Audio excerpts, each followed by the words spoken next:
큐티 책으로는 지난 주일 본문이고요. 요한복음 9장 6절. 왜 이렇게 하셨을까? 자, 우리 바로 한번 들어가 보실까요? 자막 보세요. 요한복음 9장 6절 말씀이 이렇거든요. 네. 요한복음 9장 6절입니다. 제가 이 구절 안 들었나요? 제가 읽어 드리겠습니다. 이 말씀을 하시고 땅에 침을 뱉어 진흙을 이겨 그의 눈에 바르시고. 예. 요한복음 9장 6절 이 말씀을 보면서 우리는 이런 생각을 합니다. 오늘 말씀의 제목처럼 왜 이렇게 하셨지? 뭐 누가 봐도 단연코 이 질문을 할 수밖에 없거든요. 저는 오늘 원포인트로 왜 이렇게 하셨을까? 오늘 요것만 함께 집중해서 나누려고 합니다. 자, 우리가 알고 있고 믿고 있는 예수님은 보통은 어떻게 하세요? 내 눈이 나을지어다. 선포하잖아요. 그리고 창세기에서도 하나님은 어떠십니까? 빛이 있어라. 말씀하심에 빛이 있었고요. 하늘에 있는 뭇별, 또 뭐 땅에 있는 그 모든 것들, 예, 하나님의 그 명령하심에 있어라라는 명령에 다 모든 것들이 있지 않았겠습니까?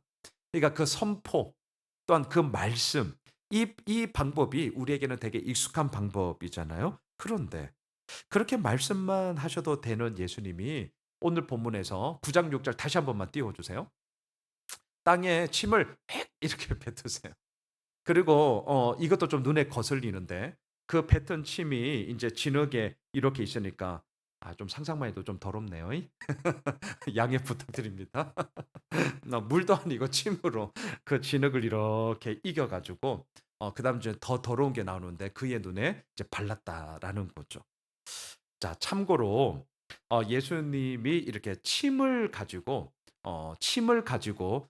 우리 하여튼 되게 좀 이렇게 비위생적인데 침을 가지고 치유했던 몇몇의 사건이 있어요. 자, 자막 한번 보세요.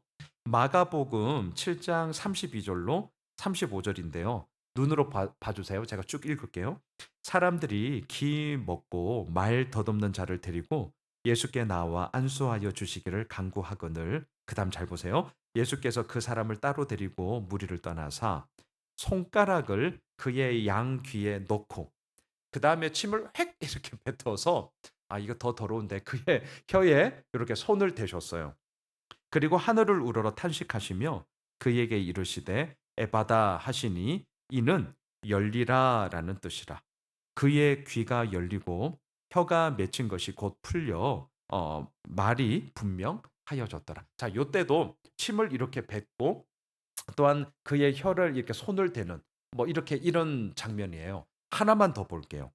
마가복음 8장 22절로 25절입니다. 이때도 침을 또 써요. 자, 베세다에 이르매 사람들이 맹인 한 사람을 데리고 예수께 나와 손 대시기를 구하거늘 예수께서 맹인의 손을 붙잡으시고 마을 밖으로 데리고 나가사 눈에 침을 뱉으시며 그에게 안수하시고 무엇이 보이느냐 물으시니 쳐다보며 이르되 사람들이 보이나이다. 나무 같은 것들이 걸어가는 것을 보나이다 하거늘 이에 그 눈에 다시 안수하심에 그가 주목하여 보더니 나아서 모든 것을 밝히 보는지라. 자, 오늘 말씀의 제목 왜 이렇게 하셨을까? 자, 침을 이렇게 뱉었어요. 여러분, 행여라도 이런 생각하시면 안 되는데, 예수님의 침에 효능이 있나? 요딴 생각하지 마시고요. 이런 엉뚱한 생각, 엉뚱한 상상은 하지 마십시오. 뭐 침에 효능이 있어서 절대 그런 거 아닙니다. 그냥 침은 침일 뿐이에요. 그럼 뭐냐? 자, 저는 먼저 이 의견에 제가 동의하지는 않아요. 동의하지 않습니다, 저는. 그런데 인제 이 부분이 워낙 좀 특이하니까 어떤 학자들 가운데는 뭐 이런 의견을 내요. 한번 들어봐 주시면 저는 미리 말씀드립니다. 동의 안 합니다. 자, 첫째, 여러 의견들 가운데 하나가 뭐가 있냐? 이런 거 있어요. 예수님께서 하신 이러한 행동은 인간적인 방법이나 노력에 의한 것이 아니라 철저하게 하나님의 능력 가운데 나타나는 것임을 보여주기 위해서다. 뭐 말은 그럴싸합니다. 그런데 생각해 보시면 하나님의 능력을 나타내시기 위해서라면 얼마든지 많은 방법이 있습니다. 우리가 아는 것처럼 눈이 나을지어다, 보게 될지어다, 선포하고 선언하면 훨씬 좀 깔끔하죠. 굳이 하나님의 능력을 나타내기 위해서라면 이렇게 좀 비위생적이고 청결하지 못한 방법보다는 얼마나 깔끔합니까? 그래서 저는 이 의견에 동의하지 않습니다. 자, 또 어떤 분은 이렇게 얘기하시더라고요. 한번 들어보세요. 눈을 진흙으로 도배해 가지고, 그러니까 엄청 발랐다는 거죠. 그래서 아주 깜깜하게, 앞을 보지 못하는 시각 장애인이라 하더라도 이런 빛의 그런 부분들은 어느 정도는 느낄 수 있잖아요. 근데 왜 진흙으로 침을 뱉어서 이겨서 눈에 발랐을까 할 때 그냥 눈에다 그냥 진흙을 왕창 발랐다는 거야. 그리고 깜깜하게 만들었다는 겁니다. 그리고 후에 고쳐 주심으로 치유의 감격을 더하게 하시려고 이렇게 한 것이다라고 얘기를 하는 뭐 그런 것도 있습니다. 물론 저는 뭐 이거 동의하지 않습니다. 한번 생각해 보세요. 그러면 뭐 진흙을 얼마나 발라야 되는 거예요? 그리고 실로암 연못에 가서 씻으라 하는데 이렇게 가다가 진흙이 뚝뚝뚝 떨어질 수도 있는 거 아닙니까? 자, 이런 엉뚱한 상상을 얼마든지 할 수 있단 말이에요. 그래서 저 이 의견에 동의하지 않습니다. 자, 또 어떤 분은 이렇게 얘기하더라고요. 사람이 흙으로 만들어졌다는 사실을 상기시키기 위해서 예수님이 침을 뱉어 진흙을 이겨서 눈에 바른 거다. 뭐 굳이 한번 연결해 보는 걸 거예요. 하지만 이거는 뭐 어떤 인과관계도 없어요. 사람이 흙으로 지음 받은 거랑 예수님이 침을 확 뱉어 가지고 진흙을 이겨서 눈에 바른 거랑 와, 이렇게까지 뭔가 관계를 맺으려고 하는 거는 좀 억측이다. 저는 좀 이런 생각을 하게 됩니다. 자, 그러면 저의 의견은 뭐냐? 저는 두 가지 설명이 가장 설득력이 있다고 생각하거든요. 자, 첫째, 저는 이거에 동의하거든요. 첫째, 예수님은 어떤 정해진 방법이나 어떤 특정한 방법으로만 능력을 나타내는 것이 아니라 그게 뭐든지 간에 얼마든지 다양한 방법으로 당신의 능력을 나타낼 수 있음을 보여주시기 위함이다. 우선 저는 이 의견에 동의합니다. 그러니까 이러한 행동에 대해서 너무 특별한 의미를 담지 말라라는 겁니다. 왜? 말씀으로 선포할 수도 있고 오늘 본문처럼 침을 통해서 역사하실 수도 있고 아니면 아무것도 안 하지만 마음속으로 그 어떤 것을 생각하셔도 예수님은 모든 것을 다 이루시는 분이기 때문에 이런 방법도 있을 수 있고 저런 방법도 있을 수 있고 어느 한 가지에만 매몰되지 말고 얼마든지 다양한 방법으로 예수님은 모든 것을 이루시는 분이다. 그러니까 이 방법에 너무 많은 의미 두지 말라. 자, 또 하나의 의견에 저도 동의하는데요. 이런 의견입니다. 두 번째. 방법 자체에는 의미가 없고 중요한 것은 상대방이 순종하는가 그 마음을 보고자 했기 때문이다. 자, 여러분, 예수님의 이러한 행동은 분명 좀 의아함을 넘어 황당하기도 하고요. 또 이해되지 않고 좀 불편합니다. 그럼에도 불구하고 예수님이 이러한 방법을 통해 정녕 원하셨던 것은 무엇이냐? 약속의 말씀을 믿고 순종하는 것을 보고자 함이었다. 그래서 이러한 방법을 쓰셨다. 자, 오늘 본문에 나오는 이 시각 장애인을 한번 생각해 보셔요. 이 사람은 처음부터 믿음이 있었기 때문에 예수님께 나아간 게 아닙니다. 제가 오늘 본문 다 읽지는 않겠지만 예수님과 제자들이 길가를 이렇게 걸어가고 있었고요. 이 사람은 구걸을 했는지 오늘 본문에 자세하게는 안 나와요. 구걸을 했는지 이분 역시 어떤 길을 가고 있었던지 아니면 앉아 있었던지 그건 모르겠습니다. 근데 분명한 것은 예수님과 제자들이 걸어가는 그 길에 이 사람이 보였어요. 그래서 제자들이 이렇게 질문합니다. 예수님, 랍비요. 저 사람이 앞을 못 보는데 앞을 못 보는 것이 누구의 죄 때문이에요? 저 사람의 죄 때문이에요? 아니면 부모의 죄 때문이에요? 요 질문하잖아요. 우리는 답을 알고 있죠. 누구의 죄 때문도 아닙니다.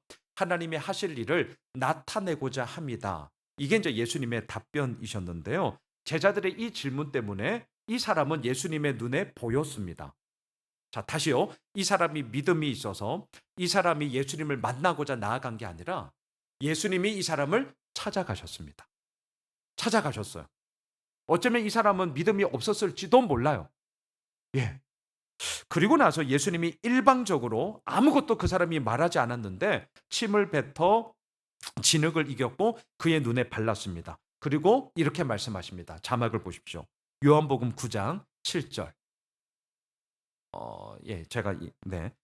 이르시되 실로암 못에 가서 씻으라 하시니 실로암은 번역하면 보냄을 받았다라는 뜻이라 이에 가서 씻고 밝은 눈으로 왔더라. 예. 예수님이 이 일을 행한 장소에서 실로암 연못까지 거리가 얼마나 되는가 모릅니다. 누군가 데리고 간다 할지라도 앞을 보지 못하는 사람에게는 실로암 연못으로 가는 그 길까지가 되게 부담스럽고 불편한 일이었음에 분명합니다. 그냥 걸어갈 일 없이 그 자리에서 고쳐주시면 훨씬 더 좋습니다. 그런데 왜 예수님이 이렇게 하셨을까? 앞서도 말씀드렸습니다. 순종을 보기 위함이었다. 만일에 내가 원하는 방식이 아니어서 안 가고 힘들고 피곤해하고 불편하다고 해서 안 갔으면 이 사람은 치유받지 못하는 거잖아요. 자, 저는 이제 이렇게 한번 정리하고 싶습니다. 하나님이 우리를 부르시는 방법은 아주 다양합니다. 때로는 아주 드라마틱한 경우를 통해서 우리에게 그런 부르심을 깨닫게 할 수도 있고요. 또한 내가 정말 믿는 것인가 싶을 만큼 아무 일 없는 지극히 평범한 경우에도 그 일상을 살아가는 우리 가운데도 하나님은 얼마든지 우리 가운데 역사하시고요. 또한 화가 날 만큼 바보스럽게 보이는 그 경우를 통해서도 하나님은 얼마든지 당신의 일을 행하십니다. 하나님은 우리의 상상과 기대를 뛰어넘어 일하십니다. 하지만 이 모든 경우에 하나님이 원하시는 것은 하나님을 향한 우리의 신뢰와 순종이다. 이걸 지금 오늘 본문을 통해 우리에게 말씀하시고 저는 그것을 오늘 말씀의 결론으로 저는 정리하고 싶은 거예요. 저 이런 생각했습니다. 한번 들어봐 주세요. 이 땅에서 예수님 말씀대로 사는 것은 마치 침을 뱉어 이긴 그 진흙을 눈에 바르고 실로암 연못으로 가는 것처럼 어리석은 일 같아서 아무도 그렇게 하려고 하지 않더라. 눈을 뜨게 해달라는 소원은 있지만 예수님이 눈에 침을 뱉는 것은 사양하더라. 눈을 뜨고 싶어 하지만 실로암 연못까지 가는 것은 꺼려 하더라. 하나님이 하시고자 하는 방법에 순종하려 하기보다는 결국 내 방식대로 해 주실 것을 세상은 여전히 그렇게 말하고 있더라. 여러분 어떠십니까? 예수님께 순종한다는 것이 정말 무엇입니까? 눈에 침을 뱉은 것 같고 또 고개를 젖히고 무겁게 한 걸음 한 걸음 그 실로암 연못까지 가는 길이 얼마인지는 모르겠지만 그렇게 불편함에도 불구하고 예수님의 약속의 말씀을 붙잡고 한 걸음 한 걸음 내디디며 나아가는 것이 순종이요 약속의 말씀을 신뢰함 아니겠어요? 또한 그 약속의 말씀을 붙들고 세상의 유혹의 소리를 따르지 않고 끝까지 예수님의 음성을 따라가는 것을 오늘도 예수님께서는 우리 가운데 원하시는 것이죠. 자, 말씀을 정리하겠습니다. 치유를 받은 이 사람이 끝내 그를 비난하고 예수님을 책잡고자 하는 바리새인들에게 이렇게 답을 합니다. 자막을 보십시오. 요한복음 9장 25절인데요. 함께 읽고 마치겠습니다. 시작. 대답하되 그가 죄인인지 내가 알지 못하나 한 가지 아는 것은 내가 맹인으로 있다가 지금 보는 그것입니다. 그렇습니다. 와, 정말 분명합니다. 제가 어제 큐티 영상에서 결론을 이렇게 잡았는데요. 독선에 빠지면 이상하지만 진리를 따르면 분명해진다. 네, 다시요. 독선에 빠지면 이상하지만 진리를 따르면 분명해진다. 오늘 이 앞을 보지 못하다가 예수님의 치유하심으로 말미암아 앞을 보게 된 자는요. 너무나도 분명합니다. 내가 아는 한 가지가 있다는 거예요. 내가 보지 못하다가 복을 보게 된 것이고 그 보게 하신 분은 예수님이라는 사실. 그것은 그 어떠한 상황이라도 내가 부인할 수 없고 그것만은 분명하게 내가 알고 있다. 사랑하는 예수 오미실 우리 가족 여러분, 우리는 어떻습니까? 우리가 분명히 알고 있는 한 가지. 저는 이렇게 말씀드리고 싶어요. 세상의 빛 대신 예수 그리스도께 나아갈 때 우리는 바르게 볼 수 있다는 것이죠. 또 우리가 분명히 알고 있는 한 가지가 뭡니까? 우리의 어두운 눈을 밝히시고 오늘도 따뜻한 손길로 우리를 이끄시는 분이 있는데 그분은 예수 그리스도다. 예, 우리 역시 분명한 믿음의 고백을 가지고 오늘 주님 앞에 나아갑니다. 3월 한 달을 우리가 시작하면서 또 우리 뒤에서도 기도하겠지만 또 우리 학부모로서 우리 자녀들 새학년 새학기 많은 기도를 하죠. 또 우리의 모든 삶의 새로운 시작 가운데 하나님의 그런 부욕해 하심과 붙잡아 주심과 인도하심이 우리의 어두운 눈을 밝히사 밝은 곳으로 이끌어 가심을 풍성하게 보게 되고 누리게 되는 그런 복된 은혜가 있길 주님의 이름으로 축복합니다. 우리 함께